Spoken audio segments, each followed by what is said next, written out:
Instructions for adjusting extension leaves when they are at different heights to the tabletop. Pull out the extensions until a gap appears between them and the tabletop. Loosen the 4 fixing screws.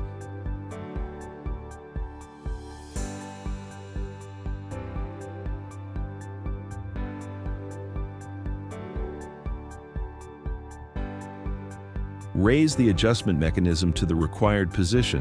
Retighten all screws.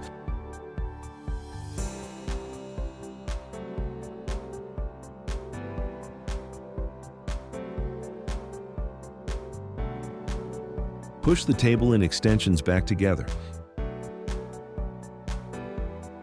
Check that the tabletop and extensions are level.